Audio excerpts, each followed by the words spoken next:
Nous avons toujours ce volet scientifique, faire en sorte que l'université puisse mettre en place un colloque pour parler des œuvres, des personnes que nous avons à mettre à l'honneur.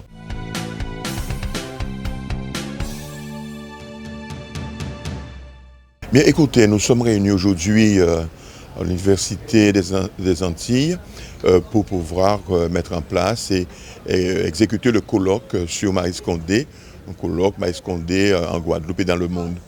Le président Chalus a mis en place des années culturelles où nous mettons en avant les hommes et des femmes illustres de Guadeloupe. Et cette année-ci, l'année est réservée à Maryse Condé, à son œuvre. Et puis, lorsque nous avons initié cette année, Maryse Condé était encore vivante. Malheureusement, elle nous a quittés.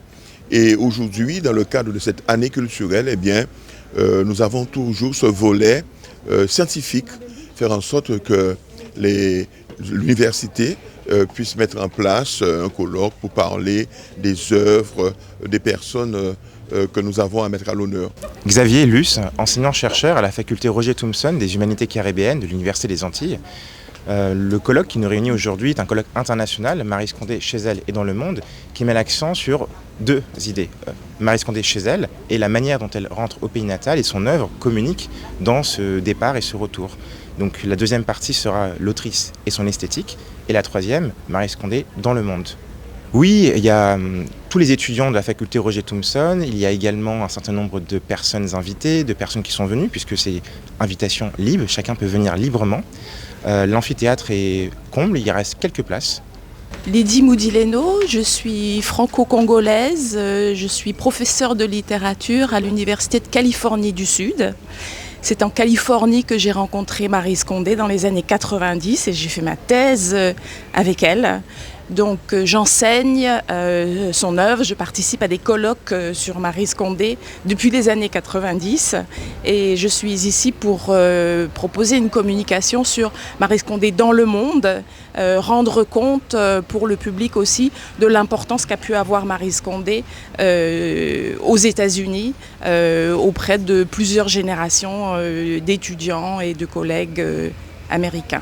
Donc ma communication aujourd'hui portera sur les Afriques de Maryse Condé. J'ai proposé un titre qui s'appelle Poétique de la diaspora de Maryse Condé et j'essaierai de mettre l'accent sur les effets des lectures des récits de Maryse Condé sur des afro-descendants comme moi, mais aussi comme ceux qui apprécient l'œuvre de Maryse Condé aussi sur le continent américain et également en Afrique. Nous avons des personnes illustres des universités du monde entier qui sont venues aujourd'hui en Guadeloupe pour pouvoir rendre hommage à Maryse Condé, expliquer son œuvre, voir un peu comment elle est perçue dans le monde à travers sa littérature.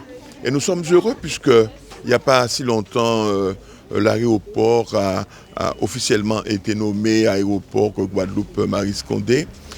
C'est vrai que ça a fait un peu de polémique, mais je pense que c'est une très bonne chose puisque le président Chalus, en faisant en sorte que cet aéroport puisse porter le nom, c'est un clin d'œil que nous faisons à la femme guadeloupéenne, à toutes les femmes guadeloupéennes. La femme en général dans l'histoire qui est toujours remise à l'écart. Donc c'est toutes les femmes de Guadeloupe qui sont honorées à travers cette nomination, mais c'est aussi une manière de faire un clin d'œil à la littérature guadeloupéenne, à la littérature caribéenne, mais particulièrement guadeloupéenne. Et tous les écrivains de Guadeloupe doivent se sentir honorés par la nomination de cet aéroport Maryse Condé. Donc aujourd'hui, nous sommes dans l'année tire à sa fin, nous sommes dans le colloque et nous sommes heureux de voir tous ces sommités qui sont là pour rendre hommage à Maryse Condé.